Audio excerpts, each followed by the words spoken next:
Coucou à toi, je te souhaite la bienvenue sur ma chaîne de guidance de tarot intuitif caribéen.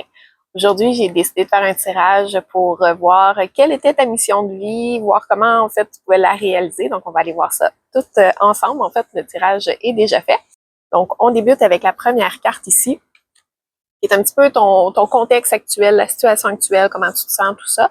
Donc, on a le 2 de bâton. Et le 2 de bâton, on le voit, normalement, les cartes de bâton, c'est des cartes d'action. Mais quand même, on voit qu'elle est assise, elle est à l'intérieur, on voit que ça bouge pas encore. On sent à travers la carte qu'elle a vraiment l'impression, il y a quelque chose d'autre qui l'attend, tout ça, mais c'est comme s'il y a encore une hésitation à aller de l'avant. On est peut-être, il y a encore peut-être des doutes, tout ça, par rapport à la bonne direction à prendre. Donc, ça reflète bien là, ce qui se passe en ce moment. Puis, comment je pourrais dire? On ne sait pas trop l'aventure qui nous attend. Des fois, bon, c'est sûr que l'incertitude, ça peut créer certains blocages. On va aller voir avec les cartes, tout ça, pour justement t'aider à clarifier un petit peu la direction. Parce que c'est sûr et certain que c'est difficile de se dire, OK, je pars en voyage, mais sachant pas du tout où on va.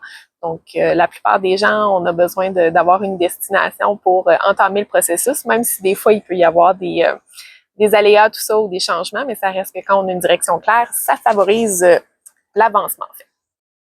Ensuite de ça, on a la carte ici du 2 de coupe. Donc, c'est au niveau de la mission en tant que telle. Et, en fait, il y a 2 fois le chiffre 2 qui est revenu déjà, puis on l'a une 3e fois dans le tirage. Donc, c'est sûr et certain que c'est en lien aussi avec le chiffre 2. Et le chiffre 2, c'est souvent le fait de réunir, en fait, 2 choses ensemble. Ça peut être au niveau des relations, par exemple, amoureuses.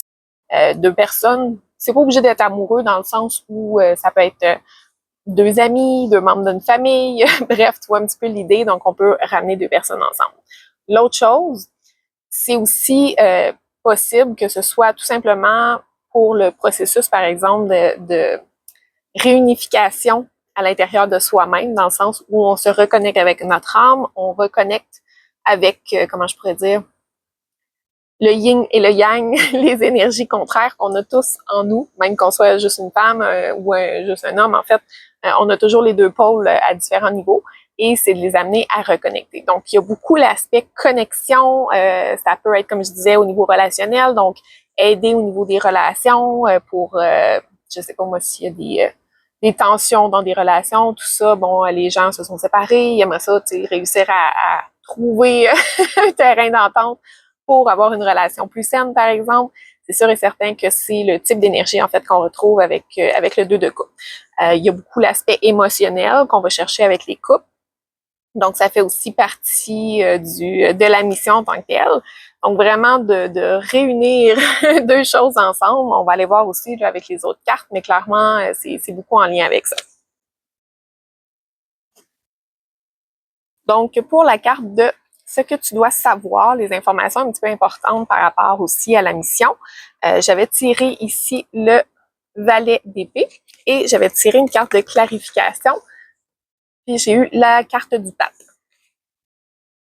Donc, je t'y remonte ici. Donc, la carte, justement, du valet de bâton, c'est probablement, en fait, en lien avec le type de connaissances que tu peux avoir besoin. Il y a différents scénarios. Évidemment, c'est un tirage général. Donc, tu prends ce qui résonne avec toi, puis le reste, tu le laisses. Donc, tu vois comment ça peut communiquer avec toi ici. Il y a 2 scénarios possibles dans le sens où le valet d'épée, souvent, c'est un apprenti, c'est un étudiant, c'est quelqu'un qui va chercher des connaissances, tout ça auprès de, par exemple, un guide, un mentor, un enseignant. Donc, ça peut être fait de différentes façons. C'est sûr qu'avec la carte qui vient un petit peu plus loin, avec la grande prêtresse, encore une fois, le chiffre 2, tout ça, c'est aussi une carte qui est en connexion avec l'intuition, une carte qui est connectée à l'univers, à son intuition, à son âme, tout ça. Donc, il y a différentes manières de le voir, mais ça reste que ça tourne beaucoup autour de ces domaines-là, en fait, de ce que je vois là dans les cartes.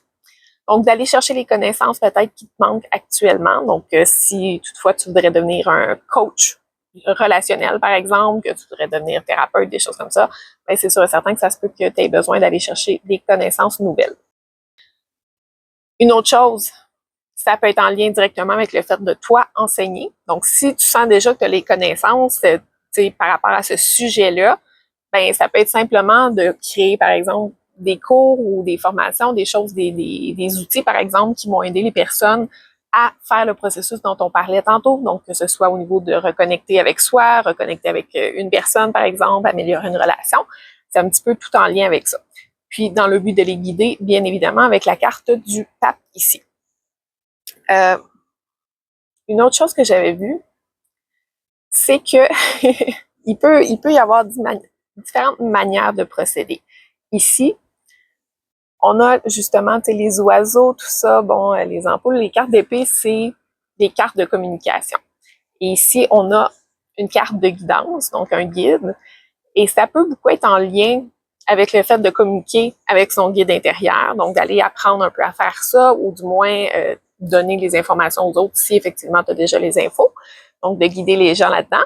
Ça peut aussi être le fait de communiquer avec les guides spirituels, de communiquer avec il y a différentes entités là, qui nous entourent. Je suis pas celle qui les connaît toutes par cœur nécessairement, mais on a tous des guides de lumière. Ça peut être des anges, différentes entités autour de nous. Soyons prudents, là, on reste dans la limite de la prudence dans le sens où il faut quand même apprendre justement sur ces sujets-là avant de se lancer, parce qu'évidemment, il peut y avoir des risques, donc on le voit même ici. Donc, il faut faire attention. Donc, si on communique comme entre deux mondes, ben il faut être prudent. Toutefois, c'est sûr que si tu as déjà, comment je pourrais dire, un certain intérêt vers la spiritualité, tout ça, ben ça peut être un élément qui va beaucoup t'aider, donc par rapport à ta mission de vie, par rapport au fait d'aider les autres, par exemple, à reconnecter avec eux-mêmes, à reconnecter avec d'autres personnes, donc d'avoir des insights, des messages en fait sur le sujet.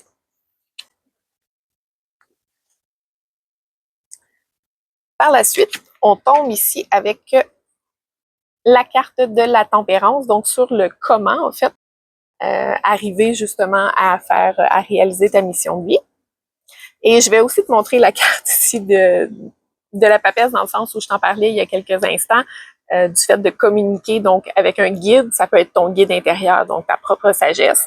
Et ici, souvent la carte de la tempérance, c'est une carte de communication. Tu sais, généralement, on a des vases communicants en fait sur la carte de la tempérance.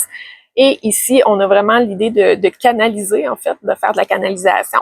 Donc, si c'est justement au niveau spirituel que tu t'orientes, c'est quelque chose qui peut beaucoup t'aider. Donc, on a l'idée de l'ange, on a l'idée de l'âme aussi avec la carte de la papesse. Donc, ça vient en lien. Toutefois, ici, avec la carte de la tempérance, l'autre chose, c'est que c'est vraiment le fait d'amener les gens à comprendre qu'il y a un juste équilibre, en fait, entre les énergies, qu'il y a un juste équilibre dans les relations. Donc, c'est possible d'avoir quelque chose de sain, mais c'est sûr et certain qu'il faut y aller avec beaucoup de bienveillance. Il faut équilibrer les énergies. Donc, aussitôt qu'il y a un déséquilibre, c'est sûr que ça va faire en sorte qu'il y a des problématiques, en fait, qui ressortent dans notre vie. Donc, que ce soit avec une relation avec une autre personne ou nous avec notre âme, dans le sens où, tu sais, on a les deux polarités, comme je parlais précédemment. Donc, des côtés plus lumière, des côtés un petit peu plus ombre. Donc, on doit trouver un juste équilibre avec ça. C'est pas de... Ça parle de ne pas renier, en fait, ces parties-là de soi. C'est de les accepter, c'est de les doser, c'est de les équilibrer, justement, pour que ça devienne quelque chose de positif au final. C'est beaucoup en lien avec ça, avec la carte de la tempérance. C'est sûr que la tempérance, ça peut aussi parler de ressourcement. Donc, c'est pas celle qui est le plus représentative à ce niveau-là. Mais sur la carte de la tempérance, bien souvent, on a justement un archange, tout ça, sur près un petit étang, puis il est en contact avec les éléments, tout ça, puis on voit un chemin vers la lumière derrière, tout ça. Donc, c'est beaucoup l'idée de ressourcement, de bien-être, de prendre soin, tout ça. Donc, ça peut faire partie aussi des choses que tu peux mettre en place pour favoriser justement ta mission de vie. Donc, je sais pas, moi, quelqu'un voudrait ouvrir un centre bien-être sur, par exemple, pour les relations amoureuses, tout ça, les gens vont là, ils peuvent reconnecter ensemble, reconnecter à eux-mêmes, de un, puis ensuite reconnecter ensemble et apporter des pistes de solutions, justement, pour ceux qui traversent des périodes plus difficiles en relation. Donc, c'est le type d'exemple qui me vient rapidement à l'esprit. L'autre chose que j'avais remarqué, c'est ici sur le bras de l'ange, et je sais pas si on va voir. Mais bref, il y a le signe astrologique du soleil, donc un rond avec un point à l'intérieur. Et c'est un petit peu aussi à travers ton identité propre, si je peux dire. Donc, oui, il peut avoir l'idée de reconnecter avec son identité X, là, avec les autres cartes, mais c'est un petit peu à travers la personne que tu es aussi, à travers ton identité, comme tes expériences de vie, par exemple, que tu peux transmettre à travers ça. Le fait de justement, si tu es passé par des difficultés à connecter avec toi-même ou avoir des problèmes relationnels avec les autres, ben c'est un petit peu de mettre ça aussi de l'avant et de pouvoir faire rayonner aux autres personnes, en fait, autour de toi pour les aider à cheminer elles aussi. Et ici, au niveau de ce qui aide à travers le processus, donc on l'a vu précédemment, c'est la belle grande prêtresse, donc une de mes préférées dans le tarot. Clairement, c'est sûr que, comme je disais, la canalisation, ça peut être quelque chose qui serait très pertinent en fait pour le type de, de mission que tu as actuellement, en fait, dans cette vie-ci.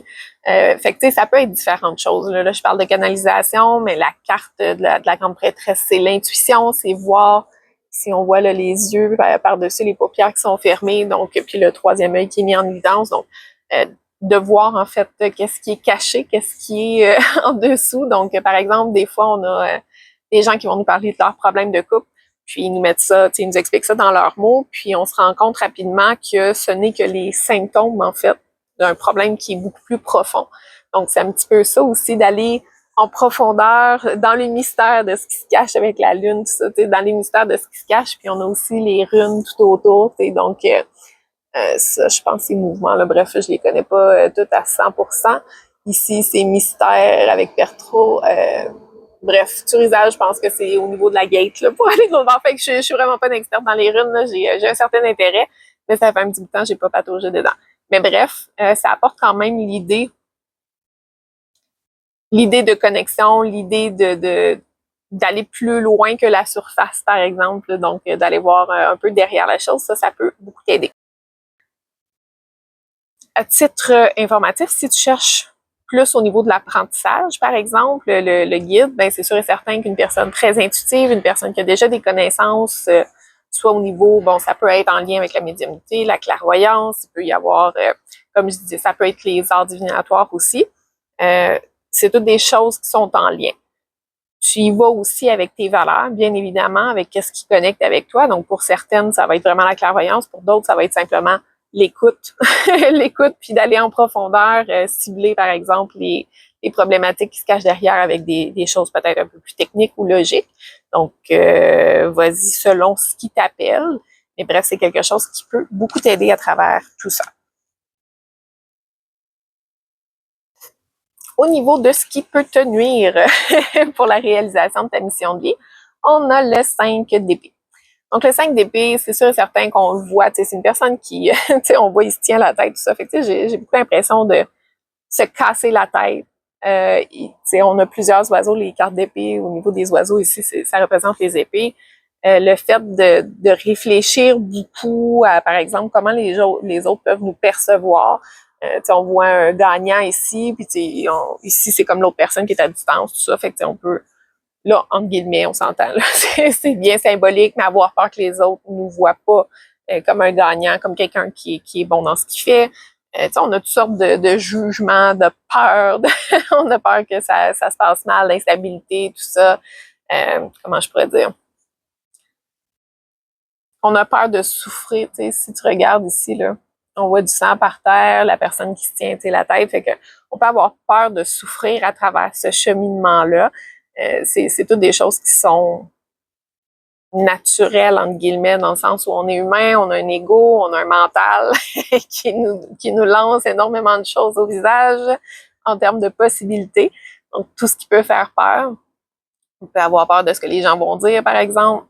Donc, c'est vraiment ce qui semble être une des choses qui pourrait nuire le plus à ta problématique. Ça peut aussi être le fait d'être beaucoup dans le mental, rester un petit peu trop dans l'aspect logique, par exemple. Donc, ici, on parlait beaucoup avec la carte de la papesse, pardon.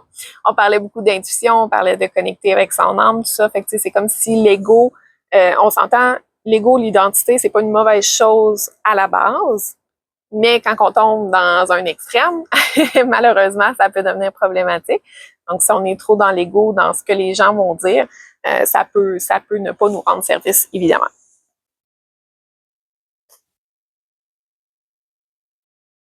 Il peut y avoir aussi, le 5, ça peut souvent parler de manque. Donc, peut-être le manque de connaissances, par exemple, sur un sujet. Comme je disais, c'est pas normal, là, on voyait qu'il y avait quand même des cartes d'apprentissage, une carte d'apprentissage avec un guide. Donc, ça va être important à faire. Mais tu sais, c'est de pas nécessairement se laisser arrêter par ces choses-là parce que, évidemment, tu sais, peut-être qu'il te manque des connaissances actuellement. Ça veut pas dire que c'est impossible d'aller en chercher non plus. Ce qu'on avait comme blocage obstacle, on a la carte ici du pendu. Puis j'avais tiré une carte de clarification ici avec le 7 de denier. Pour moi, le pendu, c'est une carte justement qui peut avoir tendance à l'inaction. Donc, qui est suspendu, mais qui est comme sur le mode pause, en fait. Puis on voyait que c'était déjà potentiellement quelque chose qui était présent avec le 2 de bâton. Donc, le fait de rester sur pause, de ne pas oser agir, par exemple, ça peut être problématique. Évidemment, on va se mettre idéalement en action. Puis, comment je pourrais dire?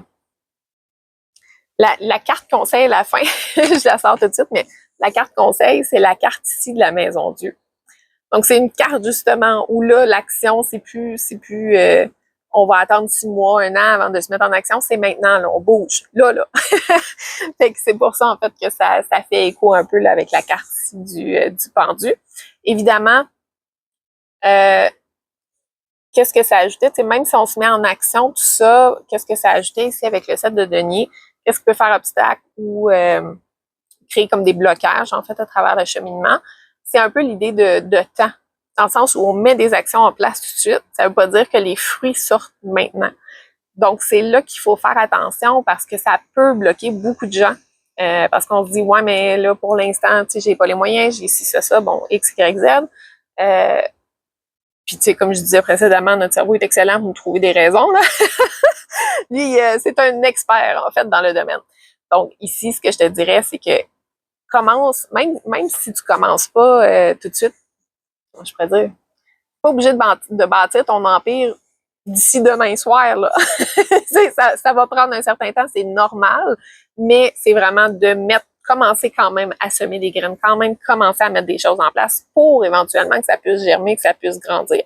Fait que, tu sais, c'est de trouver le juste milieu, pas être dans la pression excessive, tout en te mettant en action, parce que ça va rester quelque chose qui va t'appeler au fil du temps, ta mission de vie. Puis si tu ne la fais pas, l'appel ne fera pas juste disparaître, il va devenir de plus en plus fort jusqu'à ce que tu te mettes en action. Donc, mieux vaut que tu prennes les choses en main avant que la vie te rentre un petit peu dedans là, pour te dire « Hey, go! » C'est là que ça se passe. Et que ça sera important. Dernière chose, c'est avec le pendu.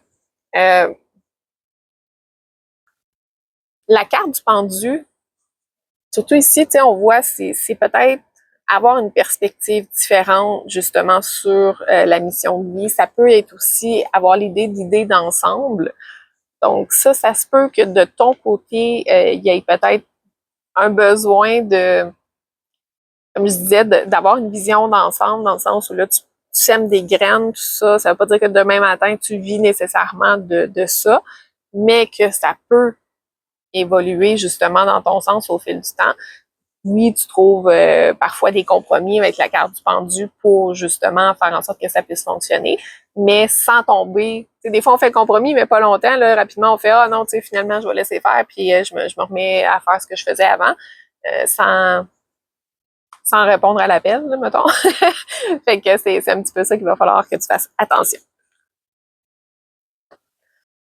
Puis, la carte conseil, mais comme je disais précédemment, c'est vraiment une carte d'action. Tout ça, on met des choses en place, on transforme. Donc, tu sais, ce que j'aimais aussi, c'est qu'à travers le message de la carte de la Maison Dieu, c'est aussi justement avec les papillons, la transformation. Tu sais, tu peux peut-être aider les gens à faire des prises de conscience super importantes, radicales, super claires, tout ça, peut-être même rapidement avec cette carte-là.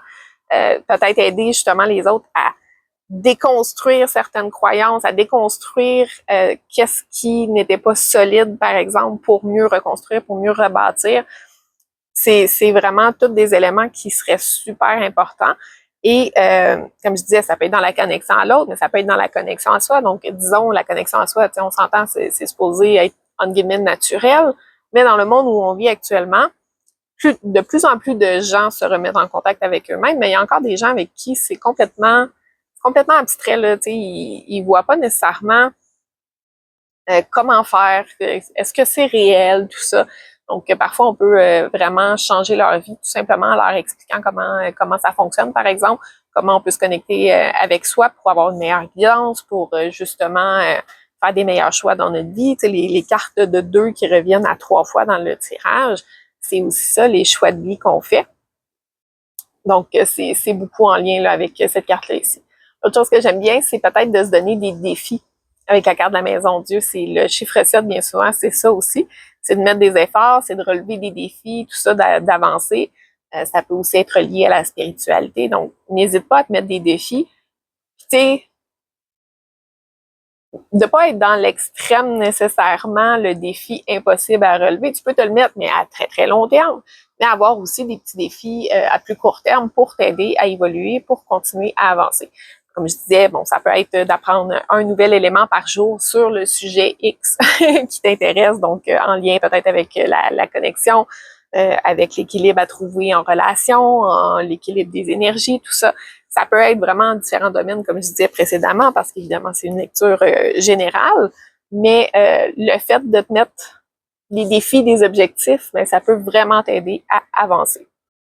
Donc voilà, c'était le tirage sur quelle est ta mission de vie, comment faire pour aller de l'avant en fait, puis réussir à la réaliser tout simplement.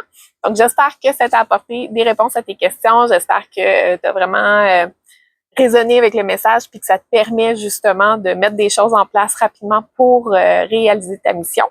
Si toutefois tu as aimé le tirage puis que tu aimerais voir ceux qui viennent par la suite, je t'invite à t'abonner. Tu peux également mettre un like, partager tout ça. C'est sûr que ça m'aide beaucoup en fait à me faire connaître. Donc, je te remercie infiniment pour ta présence. Je te souhaite le meilleur pour la suite. Je te donne des gros bisous. Je te dis ciao!